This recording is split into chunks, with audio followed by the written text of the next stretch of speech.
Bonjour et bienvenue à tous et à toutes. Je suis donc Alice Guibert, chargée de mission Open Innovation Espace au pôle Aerospace Valley. Je vous remercie donc d'être présent pour ce troisième webinaire, donc dédié à la présentation de l'appel à projet Challenge Innovation Copernicus. Donc je vois que nous sommes actuellement 10 participants, donc on va juste peut-être attendre quelques minutes avant de commencer. Je vais commencer donc par l'introduction. Donc, comme vous le savez, cet appel à projet est constitué de 4 challenges thématiques qui font donc tous l'objet d'un webinaire dédié cette semaine. Et aujourd'hui, nous nous intéresserons particulièrement au challenge O. Pour présenter ce webinaire, j'ai donc le plaisir d'accueillir à mes côtés Marie-Pierre Joseph Alberton, qui est responsable marketing et communication au Centre national des études spatiales, à la direction de l'innovation, des applications et de la science. Nous aurons également le plaisir d'accueillir Marc Simon, directeur innovation Suez aux France, ainsi que Thomas Van Besselaer, expert innovation réseau potable chez Suez. Nous aurons également donc Cyril Leclerc, responsable du pôle data du LIR, et Benjamin Evin, responsable innovation chez Suez également. Donc au niveau du format, nous vous proposons donc 30 minutes de présentation qui sera donc découpée en 2 parties. Donc dans un premier temps, nous présenterons avec Marie-Pierre le contexte ainsi que les modalités de l'appel à projet, donc Challenge Innovation Copernicus. Puis nous laisserons donc nos intervenants Suez vous présenter plus en détail le challenge O. À l'issue donc de ces 2 présentations, nous répondrons à toutes vos questions au cours de la dernière demi-heure. Vous pouvez donc d'ores et déjà les poser en utilisant l'espace questions qui se situe en bas à droite de votre écran. Je précise que les questions seront uniquement visibles par les organisateurs, donc n'hésitez pas à les poser au fil de l'eau. Je vous propose donc peut-être que l'on commence cette présentation. Et donc, je cède la parole à Marie-Pierre Joseph Alberton, qui va donc vous présenter quelques éléments de contexte ainsi que les objectifs donc, de l'appel à projet. Bonjour à tous. Merci Alice de me céder la parole pour vous présenter en quelques mots ce qu'est le challenge Innovation Copernicus, mais plus particulièrement ce qu'est le programme européen Copernicus pour l'observation et la surveillance de la Terre, qui se veut un programme d'accès à tous les utilisateurs qui en auraient besoin de données et de services gratuits et ouverts en matière d'observation de la Terre. Donc pour ce projet européen qui s'appelle aussi Caroline Herschel, l'idée est de permettre de financer des actions qui visent à promouvoir et à développer l'usage des données et des services Copernicus. Mais au-delà de ces actions de promotion et de formation, l'idée est d'encourager fortement le développement de marchés en aval qui exploitent commercialement ces données. Donc formellement, le Framework Partnership Agreement, dit encore plus communément FPA, a été signé entre la Commission européenne et un consortium de partenaires d'États membres qui participent au programme Copernicus. Donc cela représente à peu près 48 partenaires qui sont majoritairement des partenaires institutionnels de type ministère, agence spatiale, centre de recherche. Et ces partenaires sont issus des 23 États membres. Donc le CNES est l'un des 4 partenaires français du projet, les 3 autres partenaires étant le CNRS, le MTES et le MESRI. Et à ce titre, donc, nous portons de nombreuses actions, soit directement, soit en propre, soit des actions qui nous sont proposées par les membres des réseaux Copernicus Relais et Copernicus Academy. Le CNES, via son dispositif Connect by CNES, que peut-être certains d'entre vous connaissent déjà, analyse l'ensemble des propositions et les transmet vers la Commission européenne, et nous les finançons en retour via des contrats de sous-traitance, tout en gardant le contrôle et la responsabilité. Donc, parmi nos partenaires français, Copernicus, Relais et Académie, tous les boosters sont nos partenaires, que ce soit le booster Seine-Espace, More-Espace, Morpho, etc. Et Aerospace Valley Booster Nova est évidemment un partenaire majeur dans ce dispositif. Nous soutenons non seulement le challenge innovation qui fait l'objet de ce webinaire, mais plus globalement 5 grands types d'actions, dont celui-ci, qui sont des actions de promotion, de formation, de dialogue avec les utilisateurs et de développement de services opérationnels et ou commerciaux. Et dans le cas qui nous concerne, la slide suivante, le challenge innovation Copernicus, qui est un concours d'une certaine façon, qui est co-organisé donc par le CNES et Aerospace Valley, qui vise et qui regroupe l'ensemble des points que j'ai déjà évoqués juste avant, qui vise à répondre donc à des besoins existants exprimés par des utilisateurs finaux. Donc aujourd'hui, notre utilisateur final sera Suez, mais nous avions 3 autres challenges qui concernent d'autres utilisateurs finaux. L'idée, c'est d'encourager l'adoption de solutions qui sont basées sur des données spatiales, mais évidemment plus particulièrement au travers de l'usage des produits et des services Copernicus. Donc voilà, je crois que je vous ai brossé un tableau un peu général de l'idée de ce programme européen Copernicus dans lequel s'inscrivent les challenges, et je redonne la parole à Alice pour qu'elle continue cette présentation. Merci beaucoup Marie-Pierre pour cette introduction qui pose bien le cadre des challenges. Je vous propose donc de revenir maintenant au principe de l'appel à projet. Donc pour mémoire, en décembre, nous avions lancé un appel à manifestation d'intérêt pour sélectionner donc des porteurs de challenge qui ont proposé des problématiques applicatives dans ce cadre-là qui pouvaient être résolues grâce à l'utilisation des données spatiales Copernicus. Donc pour chacune des thématiques clés qui avaient été identifiées, donc collectivité, agriculture, eau et environnement, nous avons sélectionné un seul utilisateur final qui a formulé un challenge.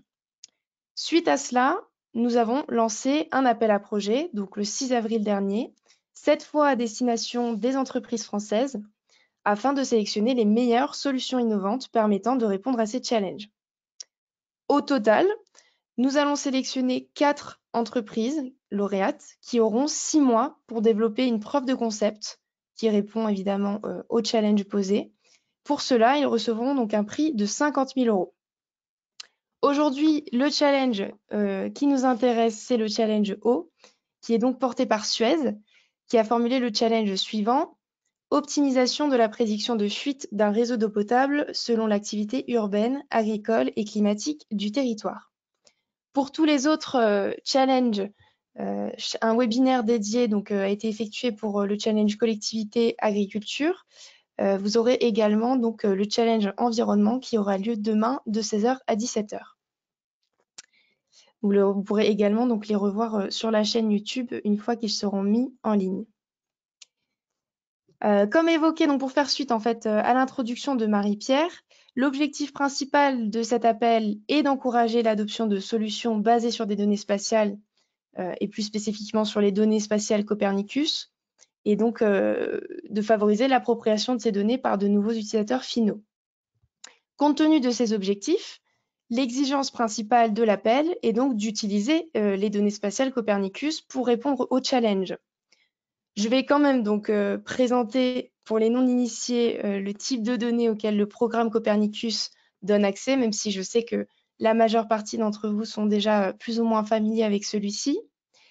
Donc, le programme Copernicus, c'est le programme européen d'observation et de surveillance de la Terre, qui fournit des données spatiales brutes, ainsi que des services à tous les utilisateurs finaux, publics ou privés, sur la base d'un accès total, ouvert et gratuit.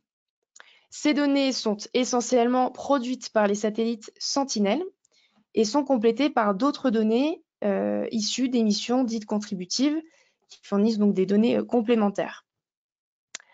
Il donne accès à des données telles que la composition atmosphérique, l'état physique, la température des océans ou la hauteur des océans, la couverture terrestre et les changements, mais encore à des données telles que l'état de la végétation. Le programme fournit également 6 services opérationnels. Vous retrouverez donc tous les thèmes sur le site Copernicus. Donc il y a l'atmosphère, le marin, le terrestre, le changement climatique, la sécurité et l'urgence. Ils sont également gratuits et accessibles à tous. Dans le cadre de notre appel à projet Challenge Innovation Copernicus, nous avons décidé de nous entourer de 3 partenaires techniques pour faciliter l'accès aux données Copernicus. Donc ces partenaires, ce sont des opérateurs de DIAS. Donc les DIAS, ce sont des plateformes basées sur le cloud qui offrent en fait un accès centralisé à l'ensemble des données et aux informations Copernicus ainsi qu'aux services. Et ils proposent également d'autres services additionnels tels que des outils de traitement ou des stockages sur le cloud. Vous pourrez voir en détail sur la plaquette de chacun d'entre eux. Ces plateformes permettent donc aux utilisateurs de découvrir, de manipuler, de traiter, mais aussi de télécharger les données et les informations Copernicus. Donc, vous aurez toutes les données Sentinel disponibles et les outils basés sur le cloud. Je note également quand même qu'il y a quelques spécificités selon les DIAS, notamment sur le type de service additionnel proposé. Certains peuvent également présenter donc des expertises thématiques spécifiques. Suite aux questions qui ont été posées lors des précédents webinaires, donc nous encourageons effectivement les futurs lauréats à utiliser les plateformes de nos partenaires. Évidemment, si vous êtes déjà engagé par ailleurs avec d'autres DIAS ou que vous utilisez d'autres portails d'accès qui vous conviennent pour accéder aux données Copernicus, vous n'êtes pas donc obligé d'utiliser l'une des 3 plateformes. Ensuite, donc, les lauréats pourront choisir l'un des DIAS ou pas, et donc bénéficier d'un accompagnement personnalisé s'ils le souhaitent. Vous pourrez retrouver d'ailleurs tous les liens vers les différents sites donc, de SoBlue, Mundi et Wikio pour voir plus en détail les offres qui sont proposées et choisir celle qui vous correspond le mieux.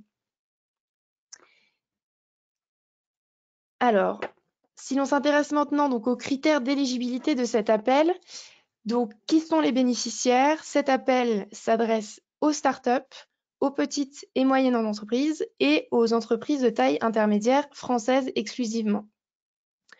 Chaque entreprise devra donc être immatriculée au registre du commerce et des sociétés et être à jour de leurs obligations fiscales et sociales.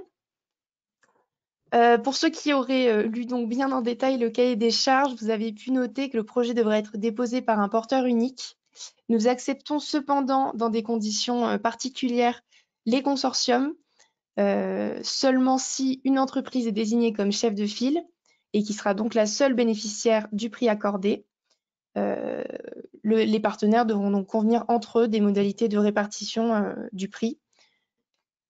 Concernant les projets en eux-mêmes, je l'ai déjà évoqué, ils devront obligatoirement utiliser les données Copernicus qui seront couplées ou non avec d'autres types de données. Donc ça, c'est vraiment aussi en fonction des challenges. Vous avez pu le voir, il y a un certain nombre de données métiers qui sont proposées et certaines orientations pour l'utilisation d'autres données type Open Data qui pourraient contribuer à votre réponse.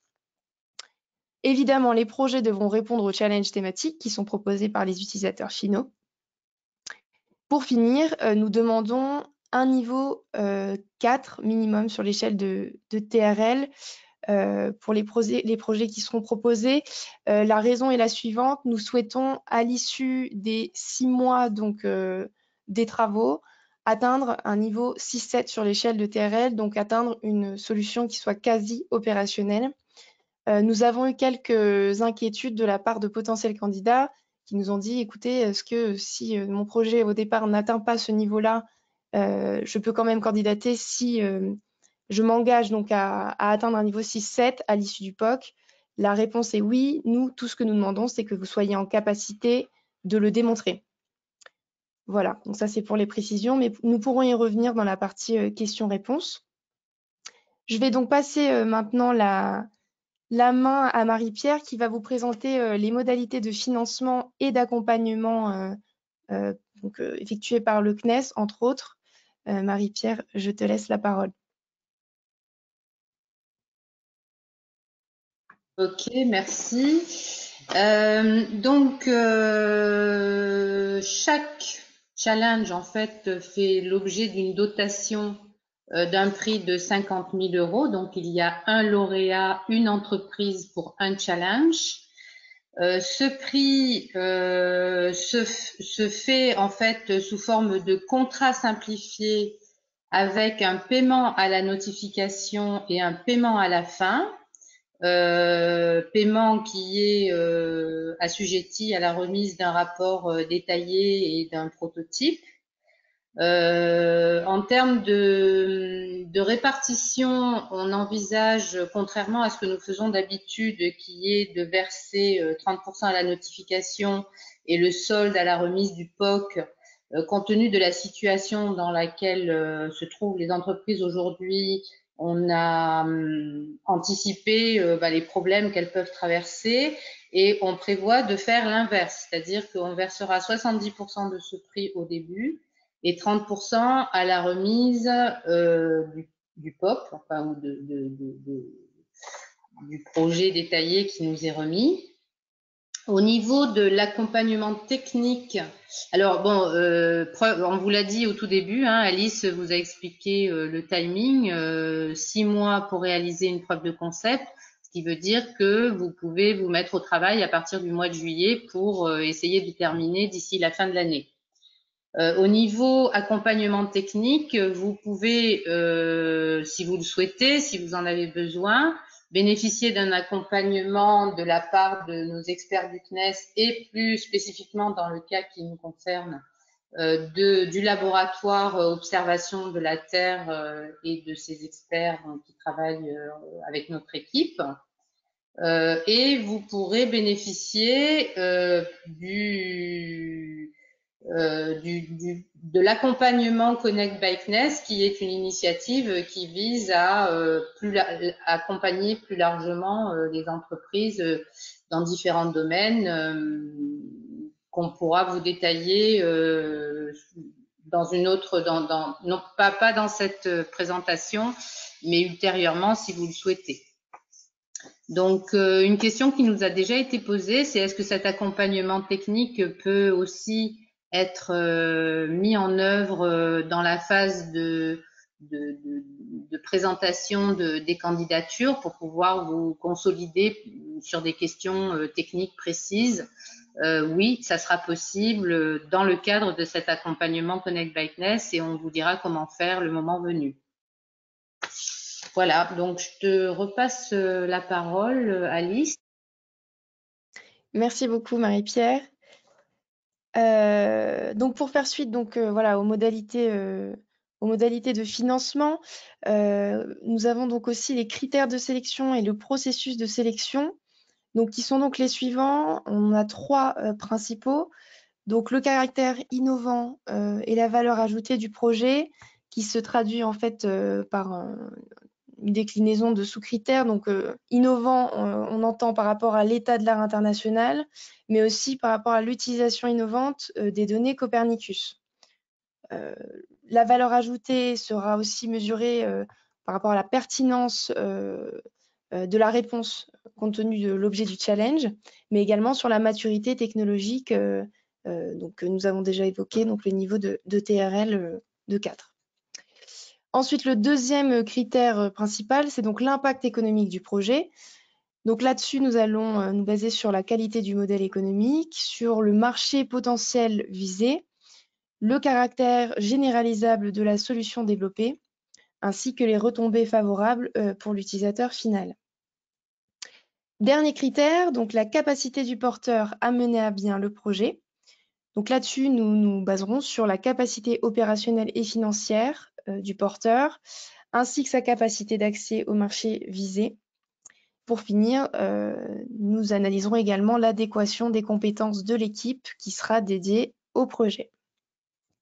Concernant le processus de sélection, donc, vous avez pu le noter, cet appel donc, sera évalué donc, dans 2 phases. D'abord, une phase de présélection sur la base des critères qui ont été présentés précédemment.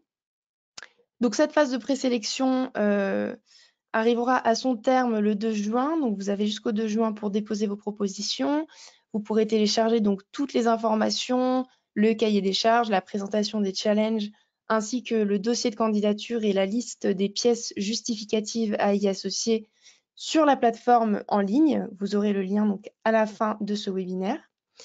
À l'issue de cette phase de présélection, donc de dépôt des dossiers papier, nous effectuerons donc avec le comité de sélection qui sera constitué d'experts du CNES, d'experts d'Aerospace Valley, ainsi que de représentants de l'utilisateur final et de certaines personnalités qualifiées.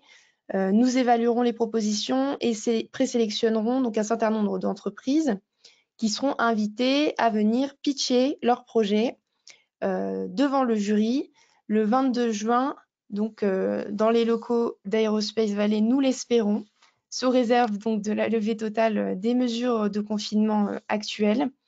Si ce n'est pas le cas, nous prendrons les dispositions nécessaires pour effectuer donc ces auditions virtuellement. Sachez que tous les jurés seront tenus par un accord de confidentialité, évidemment, donc pas d'inquiétude à ce niveau-là. Je vous remets également le lien, comme promis, vers la plateforme de l'appel à projet.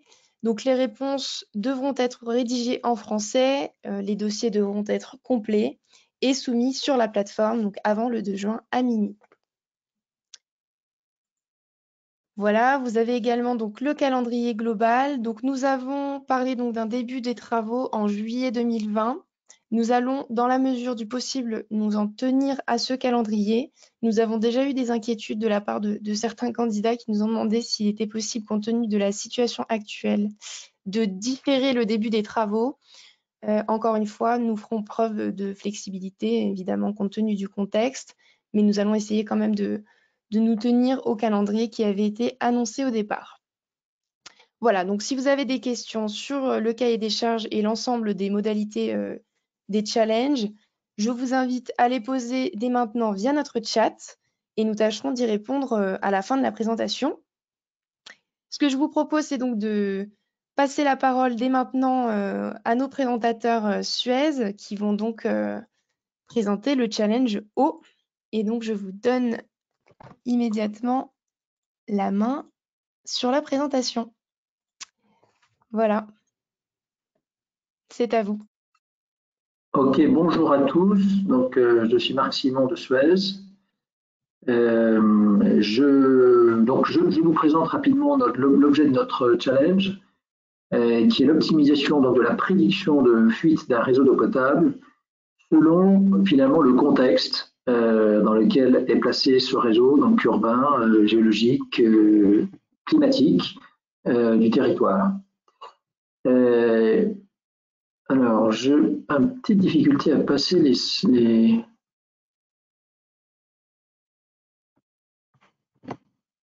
Alors, il y a un tout petit moment de latence. Il faut juste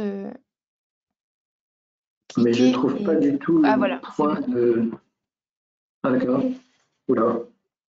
Alors, je reviens sur les slides précédentes. Voilà, donc on en était là. Ok. Merci. Donc, Suez, on est un acteur, je crois, bien connu. On opère sur le monde entier, dans des contextes d'ailleurs très variables, pays développés et pays beaucoup moins développés. Donc, l'enjeu des données disponibles pour exploiter les réseaux d'eau potable est très variable d'un pays à l'autre. Et ce qui nous intéresse, c'est effectivement d'exploiter des données satellitaires pour venir enrichir en fait nos méthodes de travail pour l'exploitation pour l'amélioration du réseau. Alice, j'arrive toujours pas à... Alors, je vous propose de les passer comme ça. Ouais, allez-y, parce que je ne trouve pas le point d'accès. Alors, voilà. Alors, pourquoi cette question? La première, c'est que nous faisons face à des difficultés d'exploitation sur les réseaux qui sont ce qu'on appelle des fuites, qui sont invisibles, ou des casses brutales qui provoquent des dégâts importants en zone urbaine, voire également en zone rurale. Il y a plusieurs conséquences à ces fuites et à ces casses. Un, on perd de l'eau. Deux, on cause des dégâts. Ces deux conséquences sont importantes puisque nous opérons avec des objectifs de performance qui sont de plus en plus élevés et nous cherchons justement à réduire les pertes en eau sur l'exploitation de ces réseaux. Alors, on utilise de manière très traditionnelle des données qui sont physiques et qui sont souterraines. Donc, on connaît plus ou moins l'état des réseaux. On connaît assez bien la façon dont on les exploite. On mesure les débits, on mesure les pressions, mais finalement, souvent, on bute face à des données qui ne sont pas forcément disponibles. Et on voit bien la limite, en fait, aujourd'hui, d'un certain nombre de modèles que nous avons très largement développés, des modèles hydrauliques ou des modèles de prédiction grâce aux données disponibles. Donc, l'enjeu, en fait, de ce challenge, c'est de venir enrichir ce qu'on fait déjà avec des analyses souterraines en venant les enrichir par des données de surface, des données satellitaires, avec un impact qui est économique sur la réduction de la recherche et de la réparation de ces fuites qui coûtent souvent très cher, et évidemment la réduction de perte d'eau dans ces réseaux pour protéger la ressource qu'on va exploiter. Voilà l'objet global de ce challenge. Je passe la parole à mon collègue Thomas qui va rentrer un peu plus dans le détail. Bonjour à tous. Est-ce que la qualité du son est bonne? Pardon. Bonjour. Oui, on vous entend très bien. Ok, parfait. Bon, je suis Thomas Van Beslaar, donc j'ai un rôle d'expert au sein du groupe Suez sur les réseaux d'eau potable. Pour préciser donc ce que Marc nous dit, c'est qu'effectivement aujourd'hui on cherche à identifier la vétusté des canalisations, donc on cherche à évaluer un risque d'apparition de fuite ou de rupture de conduite. D'accord. Donc il est en eau potable impossible d'inspecter toutes les canalisations d'un réseau pour connaître leur état et évaluer le risque de casse. C'est la grande différence d'ailleurs avec les infrastructures d'eau usée qui sont plus facilement visitables.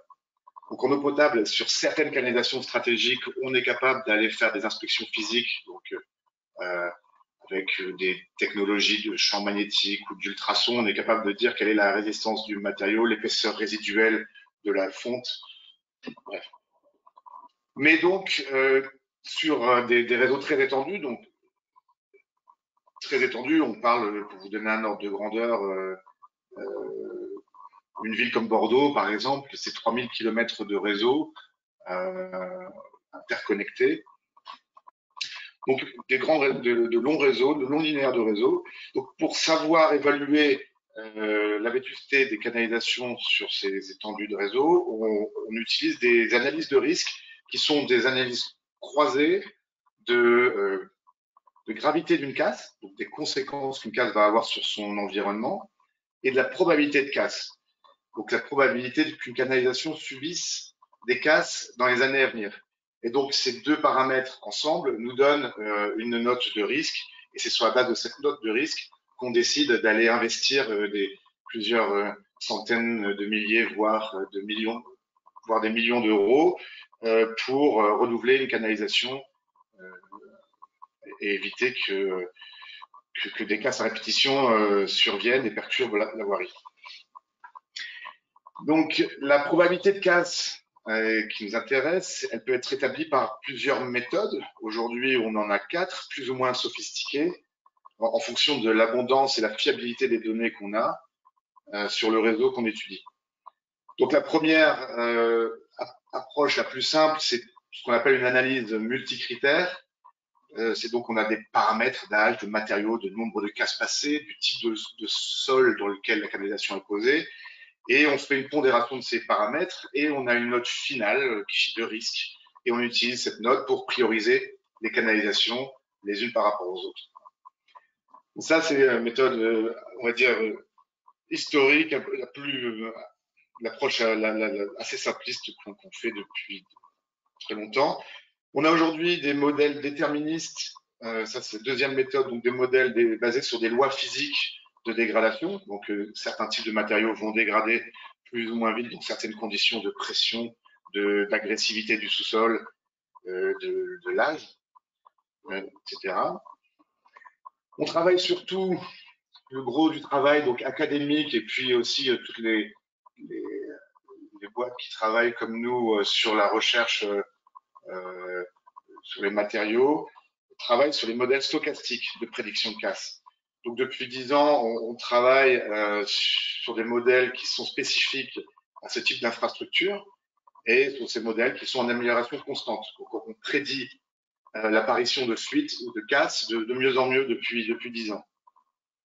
Depuis 5 ans, on a effectivement l'avènement de l'IA et des modèles de prédiction de casse de type data, et qui sont une alternative au modèle stochastique, mais qui sont des fois, enfin, encore pas forcément très bien comprises des experts, puisqu'on a l'effet boîte noire qui nous permet pas souvent d'aller identifier les facteurs responsables de la dégradation. Bon. Donc tous ces modèles, j'en ai cité 4 types, tous ces modèles cherchent en réalité à rassembler des informations qui permettent d'induire un état physique de la canalisation, selon le contexte dans lequel elle se trouve. Donc, en caractérisant, par exemple, les efforts mécaniques auxquels elle serait soumise. Donc, des efforts de pression, mais aussi de mouvement au sol, par exemple, qui sont souvent à l'origine d'une casse. Donc, chez Suez et puis dans le monde académique, on a pas mal creusé la question des performances des modèles. Donc, si les modèles de type multicritère et déterministe, les 2 premiers que je vous ai cités tout à l'heure, montrent des incertitudes dans les prédictions, les modèles stochastiques et data type machine learning sont plus performants. C'est-à-dire qu'il y a moins d'erreurs dans les prédictions. Les modèles aujourd'hui qu'on utilise, stochastiques ou data, utilisent principalement des données fixes descriptives des infrastructures, donc âge, matériaux, diamètre, et de leur environnement, par exemple la pression dans les tuyaux, la densité de branchements connectés à la canalisation, le type de sol, des indications sur l'intensité du trafic, etc. Donc voilà, des données plus ou moins fixes. Ces performances avec des données fixes, les performances des prédictions des modèles sont satisfaisantes pour prendre des décisions sur les investissements et orienter des budgets, mais même si on essaie aujourd'hui d'intégrer des informations plus dynamiques, type météo, etc., on sent qu'on atteint quand même des limites de performance. Bon. Donc voilà, on en est là. On n'a pas encore exploré les modèles de données dynamiques et contextuelles. On aimerait savoir quel est l'apport de ces données qu'on peut avoir par exemple avec l'imagerie satellite. Et donc ça, c'est un enjeu pour nous, notamment à l'international, comme Marc disait. Régulièrement, on a affaire on doit gérer des réseaux pour lesquels on a très peu d'informations, et donc prendre des décisions de recherche de fuite ou de remplacement de canalisation deviennent vite de la, voilà, c'est un petit peu de la boule de cristal. Donc on cherche des méthodes aujourd'hui un peu différentes. on pense que voilà, c'est donc des modèles comme comme des informations dynamiques que peuvent apporter la télédétection peuvent être aussi performants que ce qu'on fait aujourd'hui en IA ou avec des modèles stochastiques. Et on pense que ce qu'apporteraient les informations disponibles sur par les constellations Copernicus, donc le mouvement de sol, présence anormale d'eau, de végétation, couplé donc avec d'autres données open source de type trafic, météo, des événements publics de type rassemblement, etc. Tout ça, on pense que on peut construire des modèles qui seraient autant, voire plus performants que ce qu'on sait déjà faire. On espère. Donc, en fait, ce qu'on souhaiterait, c'est que donc, vous, les challengers, nous proposiez des approches nouvelles pour la prédiction de casse, en utilisant donc ces données satellitaires, et également, on laisse libre cours à votre imagination pour intégrer d'autres informations qui pourraient aider à identifier des risques de casse. Donc, l'idée, c'est d'identifier quels pourraient être des signaux précurseurs de rupture de canalisation d'après une simple observation de l'environnement, d'après une observation du contexte urbain, du contexte géologique, donc, on peut obtenir par le BRGM les informations de Corinne Landcover, etc., ou éventuellement par le contexte environnemental, l'évolution de la végétation et autres. Donc, cette approche d'un nouveau type de modèle pourrait être très utile pour nous. On a deux cas d'usage.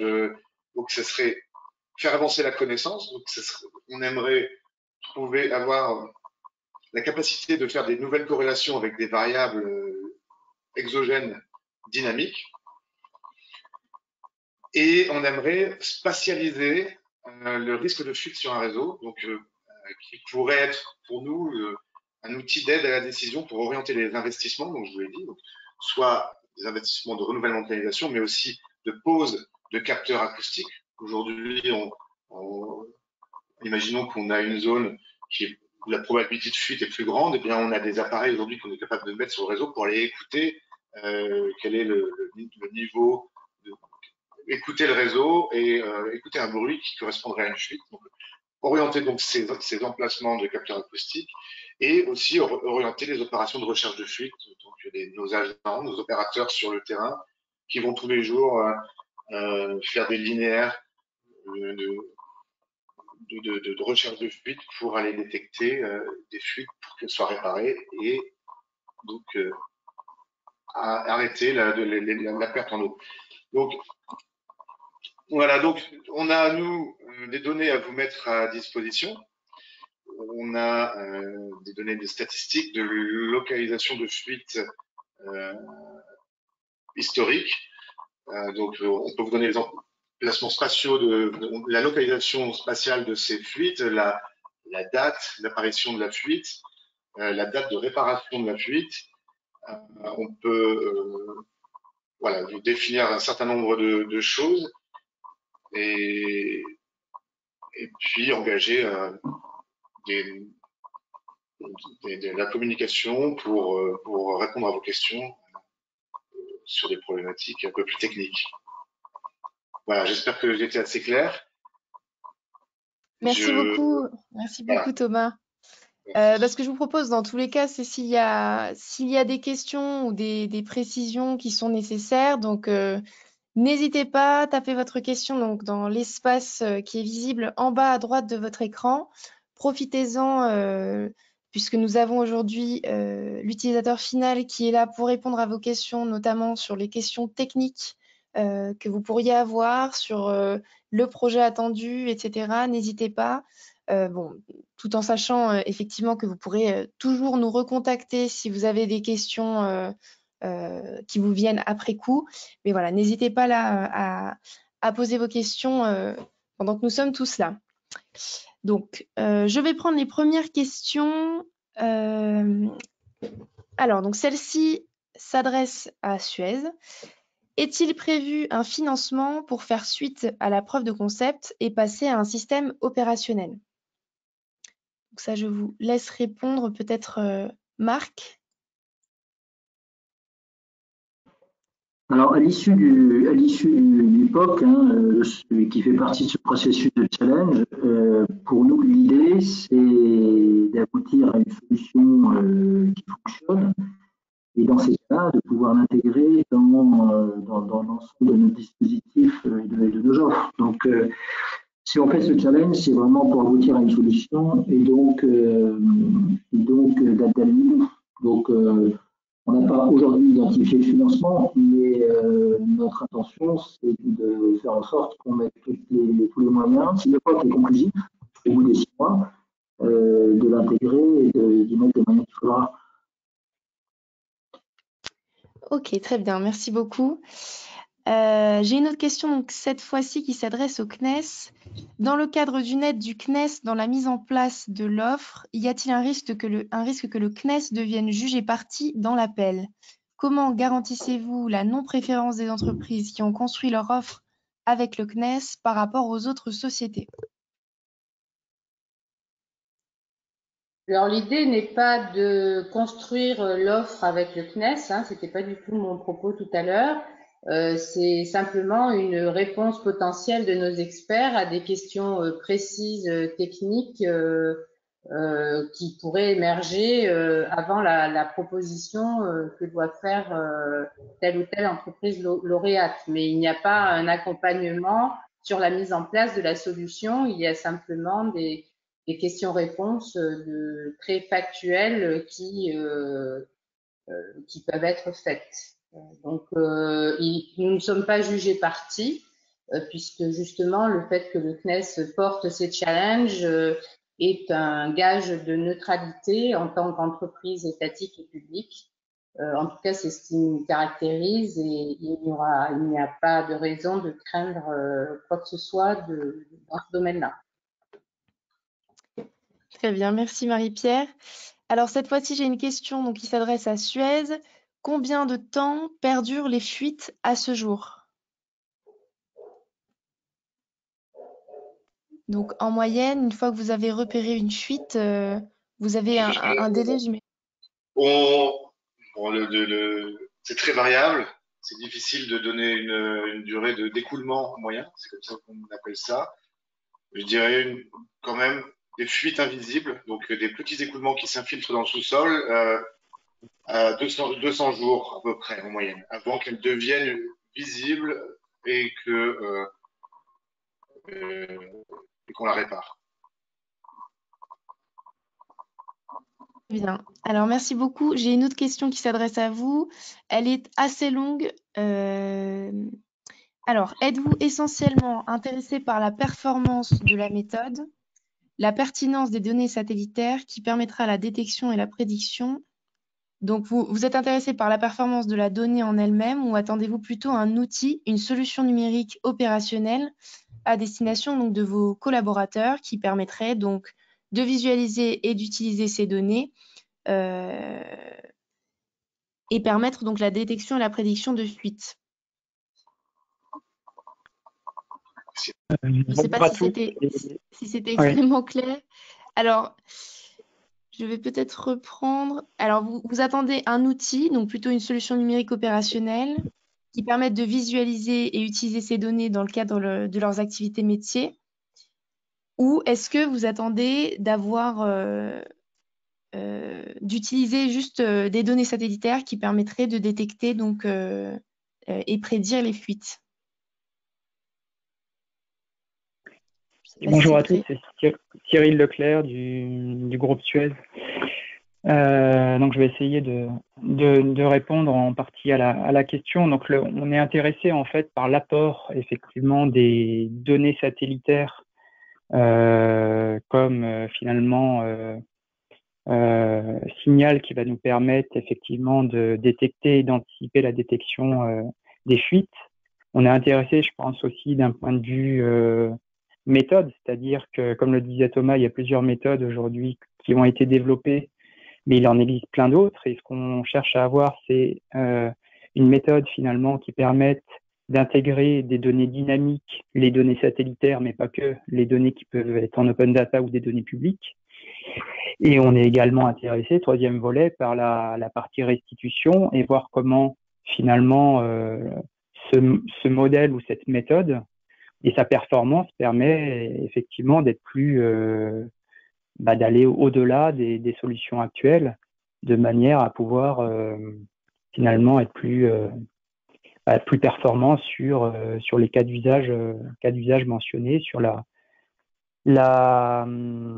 finalement l'orientation de la recherche de fuite sur le terrain, notamment voilà, un cas d'usage cible où les données dynamiques et la méthode et la performance de la méthode seront primordiales pour adresser correctement ce cas d'usage sur l'optimisation de la recherche de fuite, c'est-à-dire sur finalement la clé du succès là-dedans, c'est de réussir à orienter les équipes d'intervention au bon endroit, au bon moment sur le réseau.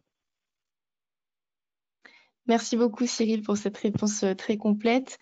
Je poursuis donc, j'ai toujours une question pour vous. Donc, est-ce que les bases de données fournies par Suez sont localisées sur plusieurs régions du monde? Ça vous donnera peut-être aussi l'occasion de préciser donc la zone pilote pour la preuve de concept.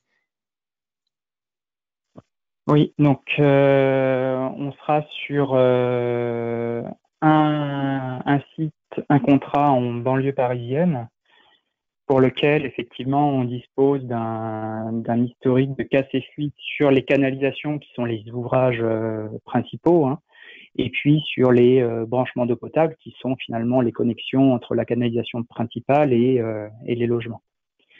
Donc on a un historique de casse et fuite qui est assez profond, d'une grosse dizaine d'années, avec plusieurs milliers finalement d'événements, les événements étant les réparations des défaillances, des casses et fuites sur les réseaux.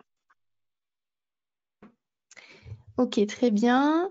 La question suivante est donc toujours adressée à Suez. Quels sont les gains attendus pour vous en termes de ROI?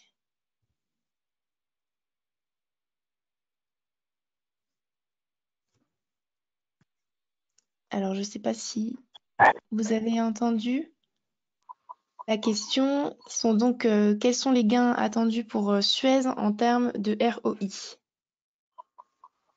Les gains sont majoritairement de deux ordres. Pas forcément pour Suez, puisqu'on est souvent délégataire de service et on a un rôle de consultant, donc un rôle de conseil vis-à-vis des collectivités pour qui on assure le service. Et donc, c'est ces collectivités-là qui dépensent un budget pour renouveler les canalisations. Et plus on est bon dans les prédictions, moins on a de risques de renouveler une canalisation qui avait encore une durée de vie de quelques années. Donc, plus on économise finalement. Donc là, il y a un enjeu pour les collectivités et il y a un enjeu pour nous. Effectivement, le ROI, il est pas très clair, mais ce qui compte, c'est d'être plus performant en recherche de fuite. Aujourd'hui, un chercheur de fuite trouve, dans les meilleurs cas, 2-3 fuites par jour.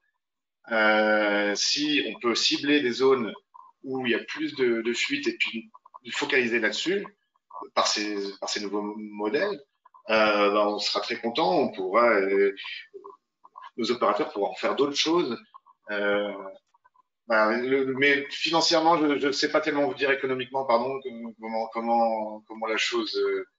Voilà, on aimerait améliorer cette productivité de performance de recherche de fuite. Merci beaucoup Thomas. Alors j'ai une autre question qui concerne donc les travaux préliminaires. Est-ce que certains travaux ont déjà été réalisés utilisant des données satellites? Si oui, lesquels et quelle était la résolution spatiale? Il y a eu des tests réalisés effectivement avec une entreprise anglaise qui utilise effectivement une méthode qui porte notamment sur l'usage de données satellitaires.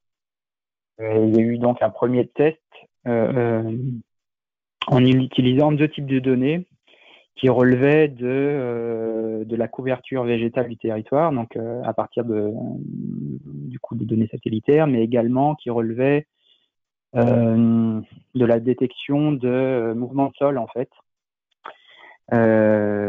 sur le territoire.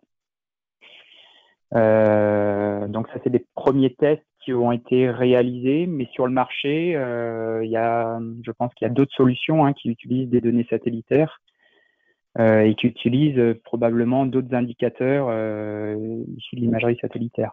Peut-être Thomas, tu peux compléter de ce point de vue-là. Oui, donc effectivement, il y a 2 prestataires qu'on a déjà testés. On n'est pas très satisfait de l'approche et puis des résultats. Donc c'est pour ça qu'on est là à vous proposer ce challenge aujourd'hui. Donc on a 2 approches différentes. Il y en a une qui est plus effectivement sur les mouvements de sol, comme Cyril vient de le dire, et puis végétation, petite détection de l'eau. Et on a vu que finalement, alors eux, ils prenaient aussi des informations sur la canalisation elle-même, donc des informations descriptives de matériaux, diamètres, etc. Et on voyait que l'apport satellitaire par rapport à leur modèle d'apprentissage juste avec le matériau, enfin, on leur a demandé de scinder en 2 les prédictions qui étaient juste avec en moulinant les informations descriptives et les informations satellitaires. On a vu que l'information satellitaire n'apportait pas du tout d'amélioration de la prédiction par rapport à leur modèle machine learning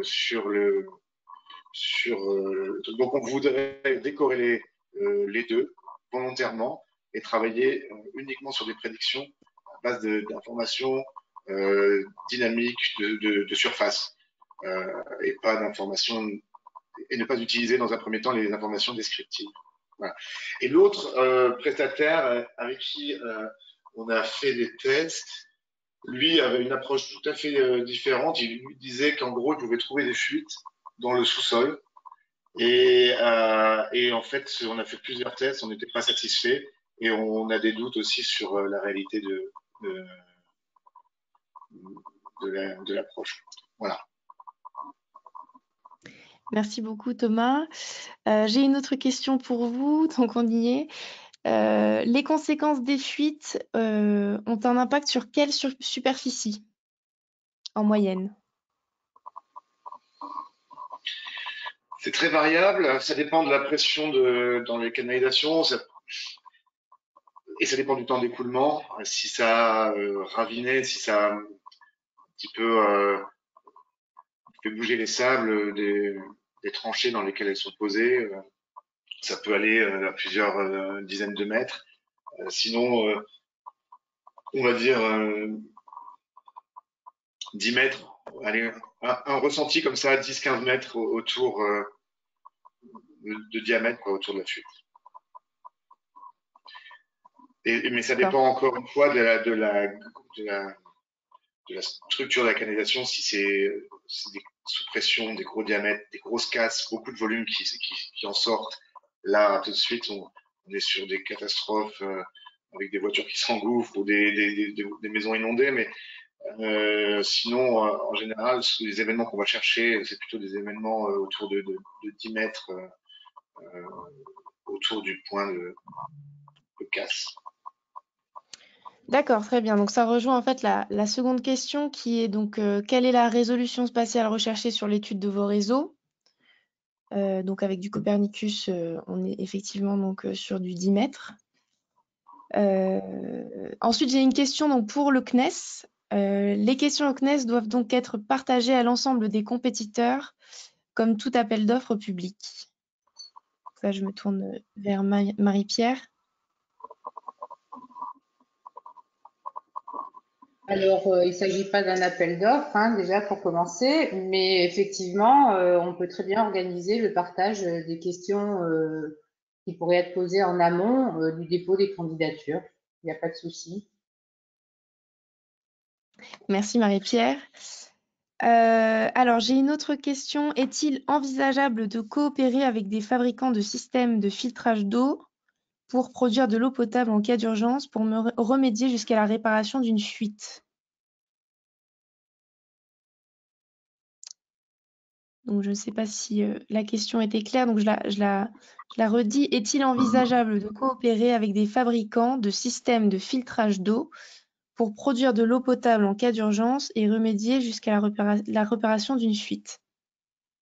Alors, je me permets de répondre. Donc, on a différents types d'événements. On a des événements qui sont des crises, où il n'y a pas de. Quand on a une fuite, on l'identifie, on va isoler le réseau et donc il n'y a plus d'eau sur une portion du réseau. Dans ces cas-là, si ça dure longtemps, on va organiser des apports d'eau. Tout ça, c'est déjà de la gestion de crise qui est assez rodée. Ça arrive. Maintenant, la plupart des événements sont relativement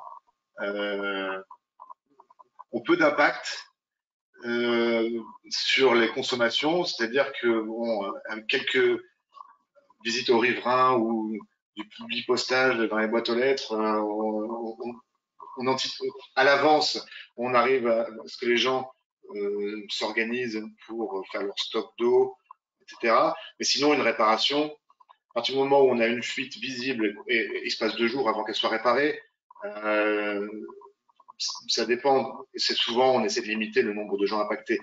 Je je suis pas sûr qu'un partenariat par rapport au sujet qu'on souhaite développer ici, avec un partenariat avec des constructeurs de filtres pour les cas d'urgence soit intéressant pour le moment. Mais bon, s'il y a des idées auxquelles on ne pense pas, on est toujours preneur. Très bien, merci. Alors j'ai une autre question, donc toujours au sujet cette fois des données. Donc au-delà donc des données que vous avez citées, donc type mouvement de sol ou présence anormale d'eau ou végétation, quelles sont les autres données, notamment parmi les données satellitaires Copernicus, quelles sont les données que vous avez déjà identifiées comme utiles pour détecter ou prédire les fuites, qu'elles soient croisées avec d'autres données métiers ou non? Et est-ce que vous en utilisez déjà? Alors, on n'en utilise pas aujourd'hui. Et les autres données, effectivement, qui pourraient avoir un intérêt, j'ai pas d'idée en fait bien précise sur les données satellitaires qui seraient vraiment, voilà, qui présumées explicatives de l'apparition des fuites. Ceci étant, on sent que toute donnée finalement qui va permettre de caractériser et contextualiser finalement l'environnement des ouvrages qui passent dans toutes les rues. Tout ce qui va permettre d'approcher une notion de stress qui serait généré à proximité des réseaux, toutes ces données-là, finalement, probablement, elles impactent nos réseaux. Typiquement la présence de gros travaux dans la rue parce que j'en sais rien, il y a une extension d'une ligne de tramway, il y a des gros travaux qui sont réalisés, on refait un rond-point, des gros travaux qui sont réalisés dans la rue. Ce type d'information pourrait provoquer des stress sur nos réseaux et accélérer finalement l'apparition de fuites sur des ouvrages qui sont déjà un peu vieux ou vieillissants, on va dire. Donc, pas d'idée préconçue. Par contre, toute donnée dynamique qui va permettre de contextualiser l'environnement de la canalisation, oui, je pense que ça peut permettre d'expliquer l'apparition des fuites. Merci beaucoup Cyril. Donc j'ai une question également donc, sur les données disponibles sur les plateformes DIAS. Donc comprennent-elles des données historiques permettant d'établir a posteriori des corrélations entre les fuites avérées et les observations réalisées par les satellites? Alors, les données disponibles donc sur les plateformes d'IaaS en moyenne, donc si je ne me trompe pas, c'est bien 5 ans de données historiques. Donc ça, encore une fois, je vous le reconfirmerai, mais, mais je pense que c'est ça. En revanche, je ne sais pas si ça a déjà été testé sur ce modèle-là, mais c'est effectivement des pistes pour les compétiteurs. Alors ensuite, je vais prendre les dernières questions parce qu'il est déjà 17 heures. Par rapport aux données de tests fournies par le groupe Suez, la recherche de fuite est donc plutôt une problématique à traiter en milieu urbain.